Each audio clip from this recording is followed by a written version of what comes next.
continuing our series of great quotations from great saintly people.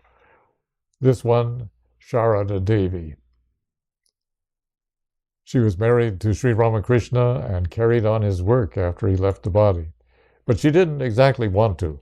So we're going to talk a little bit about her and then share and enjoy her words, her beautiful, profound words.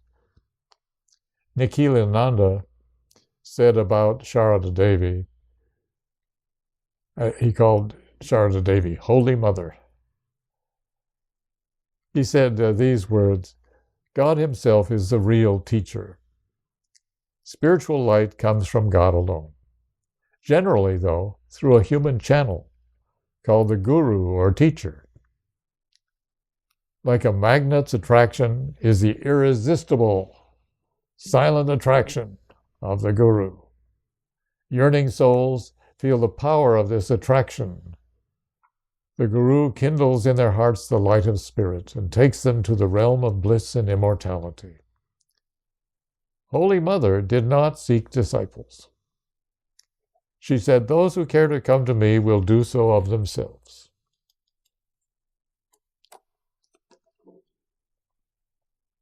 They will come to me after severing the shackles of the world. I shall not send for them. Sri Ramakrishna made Sri Ma his spiritual successor, but after his death, Holy Mother lost all interest in the world and even in the tremendous task awaiting her.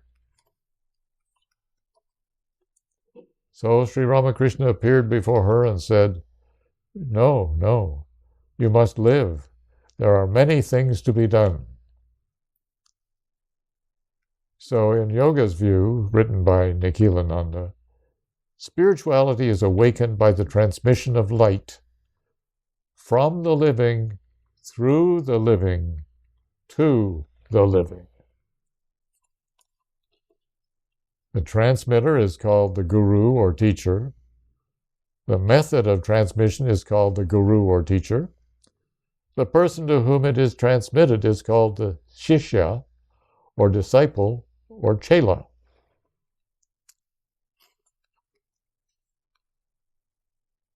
Initiation is the descent of spirit or God through a human channel and is bestowed upon a living disciple. This bestowal may be designated as grace. It's God's grace upon that initiated one. God is the real guru, but he uses a human instrument to manifest his power. Spirituality can be literally handed down, like any physical object, if the guru teacher possesses it, and if the student is capable of receiving it. The imparting of a mystical word called the mantra is the usual method of initiation. Real mantras are not created by the human intellect. They exist in the cosmic mind of God and are revealed to a qualified teacher. Holy Mother said, the mantra purifies the body. One becomes pure by repeating the name of God given by the guru. The mantra is to be regularly repeated by the disciple with concentration and devotion. It has intrinsic power of its own.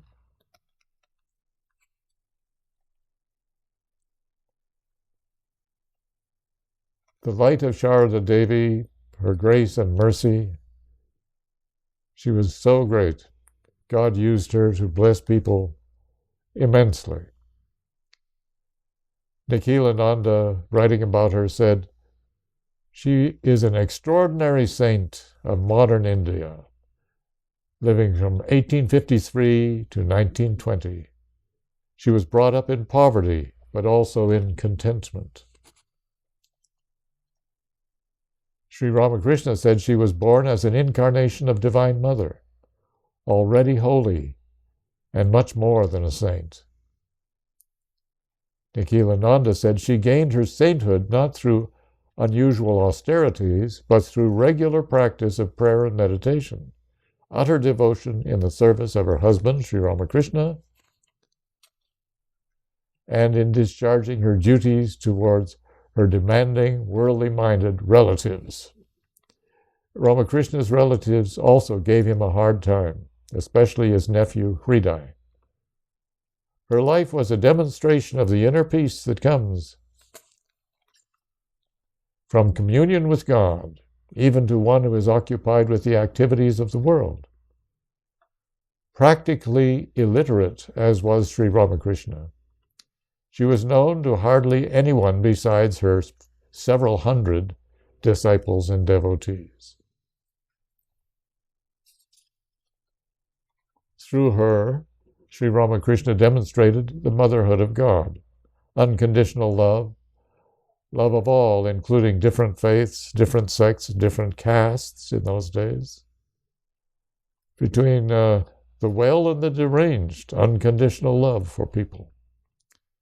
From different economic classes, especially the poor, suffering, and lower caste folks, unconditional love was given to them. Sarada Ma embodied her message, welcoming all people to God and into her company. And devotees would come to her and she would feed them, change their beds, clean their plates, waited lovingly for them to arrive, and looked longingly after them as they departed.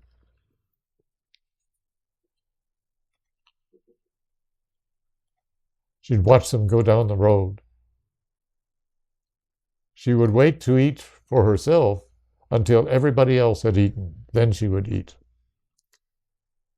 She welcomed persons of lower caste to participate fully in worship in her own home, which often shocked other Indians. She was so kind and motherly to the many deranged people who needed to feel human, accepted, and loved and worthy.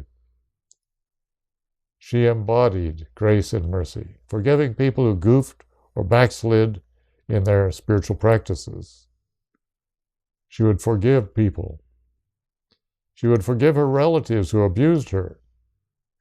She would forgive the devotee who bit her foot, or the devotee who smashed his head into her feet. She was amazing. She was a window on the Divine Mother. Looking at her, you would sense the presence of Spirit expressing like a Divine Mother. What she knew and said was holy and great, often like Vivekananda, shaking or startling other people. Here are the main things that she said.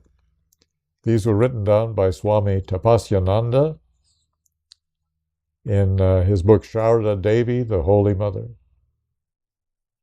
quoting Sri Ma. In the course of time, one does not feel even the existence of God. In the course of time, one does not feel even the existence of God. After attaining jnana, spiritual wisdom, one sees that gods and deities are all illusions, which fade away too as you absorb your consciousness in spirit. Everything comes into existence in time and also disappears in time.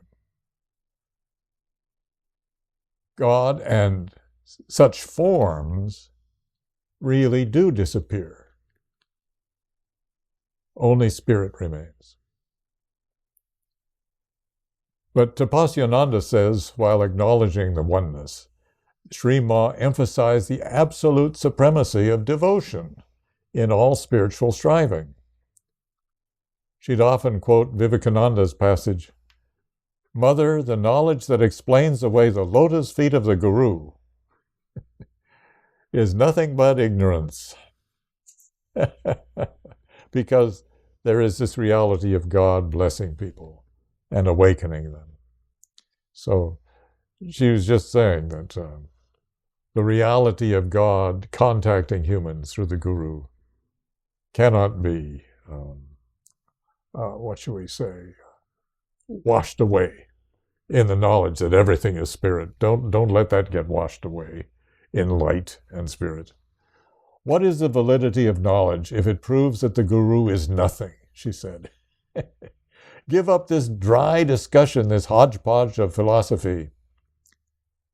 Who has been able to know God by reasoning anyway, I put in the anyway.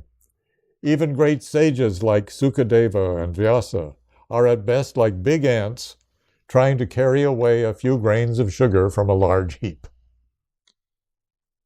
So her main teaching was the path of devotion. You need to look upon God as your own. You need to surrender yourself unconditionally to God.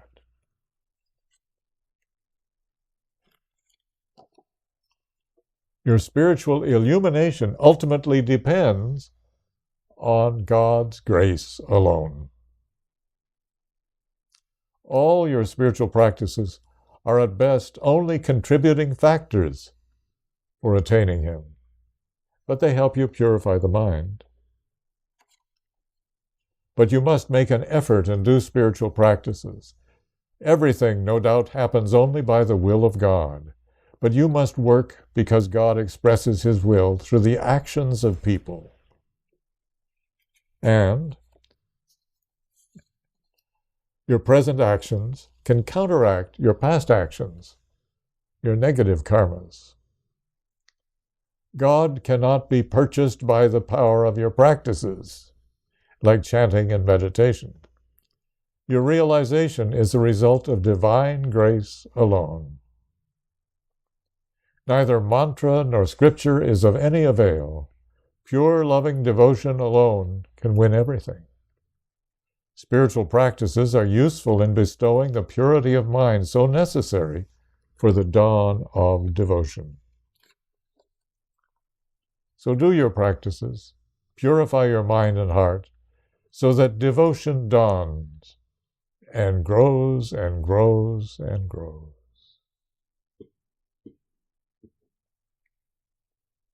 God bless you as you practice and as you absorb the words of Sarada Devi.